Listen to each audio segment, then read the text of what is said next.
Hey everyone, my name is Molly Shannon. I'm sorry for having to record from my phone, but I'm having some technical difficulties with my computer, so thank you for bearing with me. My final presentation project is on FBAs and behavior intervention plans and the logistics behind both. So what is a functional behavior assessment or an FBA? A functional behavior assessment is a process which aims to identify and describe problem behaviors exhibited by a specific child. Some examples of problem behaviors would be screaming, destruction, tantrums, self-injurious behaviors, leaving the classroom, or even causing other students to need to be removed from the classroom. An FBA looks to find reasons behind specific behaviors. So they focus a lot on ABC data, or antecedent behavior consequence. So what happened before the behavior occurred, when the behavior occurs, and what happens after. An FBA is used to plan for intervention strategies to replace undesired behaviors with new, taught, desired behaviors. So next I have a little graph explaining functions of behaviors. So up at the top we have the problem behavior. And stemming from the problem behavior, we either have positive reinforcement or negative reinforcement. With positive reinforcement, the student is looking to obtain or get something. And with negative reinforcement, they're looking to escape or avoid something that is undesirable to them. So for either of these, we have stimulation and sensory areas. So they can either be looking to obtain stimulation or to avoid. Same goes for social and tangible/activities. So either trying to obtain or escape. With social, there are two areas that stem from that. So they're either looking to obtain or escape adult attention or peer attention. When is an FBA necessary? An FBA should be conducted when a student is engaging in behaviors that present danger to the student or any other students in the surrounding area. And I should also add staff members as well, or any adults in the area. An FBA should be conducted when behaviors negatively affect their ability to learn. An FBA should be conducted when a student is engaging in behaviors that are not socially acceptable for the school environment. If a student with a disability violates a code of conduct and educational environment changes are necessary, under the IDEA, they do require an FBA to be performed. And finally, an FBA should be conducted for determination for manifestation. How is an FBA conducted? FBA is a commonly used assessment technique. Both direct and indirect assessments are used to assess problem behaviors that are defined by teachers, parents, support staff, and really any other adults that have contact with the student in an educational setting.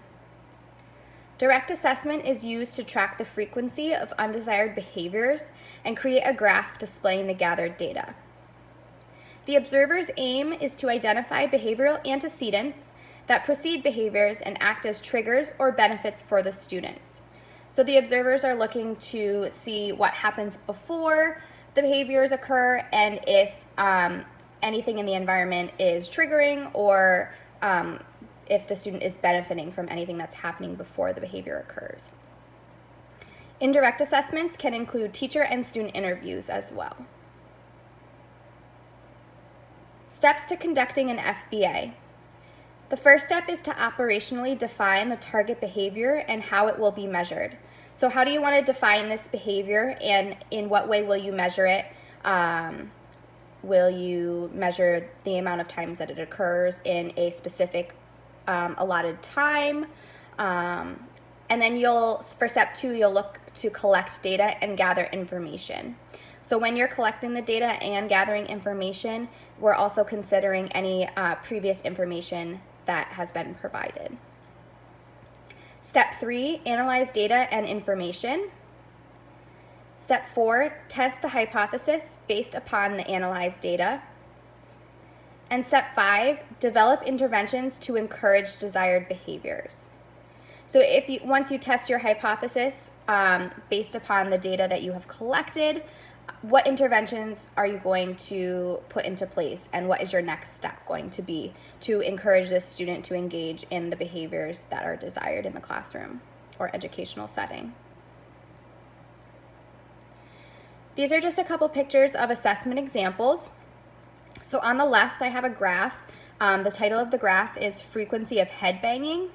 And on the left, it says the number of head bangs, and down at the bottom, the number of days. This person also included 4 different categories. So the frequency of head banging based upon attention, when they're alone, looking for escape, or during free play time. On the right, we have a functional assessment interview form. Up at the top, it includes the interviewer, the date that the interview is being conducted, which student this is referencing, who is responding to the interview questions, and their position. So the first question says, describe the behavior of concern. Question number 2, how often does the behavior occur? How long does it last? And how intense is the behavior? Those are all sub-questions of number 2. Question number 3 says, what is happening when the behavior occurs? 4, when and where is the behavior most or least likely to occur?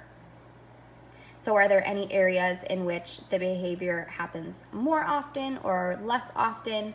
Again, looking to identify any antecedents or triggers in certain areas or aspects of the student's day. And question number 5 says, with whom is the behavior most or least likely to occur? Again, looking for anyone or any time of the day that behavior is being triggered or not triggered. Key components of an FBA. So a functional behavior assessment should include behavioral antecedents, so what's happening beforehand, again, the frequency of the behaviors, how often are they happening, how long are they lasting, and the time at which the behaviors occur. Are there certain parts of the day that these behaviors are more likely to occur or less likely to occur, and any trigger patterns that may be relevant. What is the next step? So after an FBA is conducted to identify the behavior, after the data has been collected and the graphs and assessments are completed, the next step is to formulate a behavior intervention plan, or a BIP. The function of a BIP is to train new desired behaviors to take the place of the problem behaviors. So how can we train the specific student to engage in the desired behaviors instead of the problem behaviors, and how can we get them to engage in the desired behaviors? It is important to note that the BIP is less likely to be effective if it has not been formed based upon FBA results. So if a BIP is formed and it has no information if it's not using the information from the FBA results, then it's less likely to be effective for that student. Here's an image for the behavior intervention plan and the 3 components that are most important. So background information data, functional behavior analysis, and causal manifestation determination. Key components of a BIP. It is important to first identify what the replacement behavior will be defined as. So it's important to have a clear understanding of what behaviors teachers will be looking for. How will we teach this behavior, and who will teach this behavior? Those are 2 very important questions. Objectives for the behaviors. So a clear, concise goal, which includes details such as setting, context, staff, and materials. Excuse me. So objectives for the behaviors, the who, what, the where, and the why. we should also make it possible for the student to meet behavioral objectives.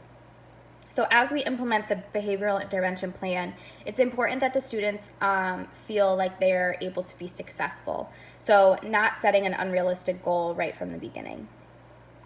It's important to continue to collect data on problem behaviors and frequency. The BIP written report. The behavior education plan for said student should include the student's name, the grade they are in or the grade that they will be entering if this is a plan for an upcoming school year, the date that the plan was formulated, and the reason for the plan. The BIP written report should also include targeted behaviors. It should also include a goals and objectives category. The plan should be laid out. There may be more than one plan that is also being put into place, so that's important to mention. For the plans, you should provide clear, detailed instructions for all staff members. So instructions that are easy, not easy, but clear for all the staff members, and everyone is able to implement them in different settings. It should also include other interventions, any incentives that the student will be working towards, consequences, and progress monitoring. Excuse me, I'm sorry. Implementation plans for BIPs. Implementation plans for BIPs should include tasks, the person responsible for assisting the student with the tasks, and the date to begin and revisit. So an example would be, the task would be provide a calm down station for student and an I need a break space. The person responsible would be Ms. Shannon, and the date would be to begin immediately and continue at least until the review date, which would be hypothetically 1/1/2020. These are a list of my references that I used for this information. Thank you all for watching, and I really hope this was helpful for you.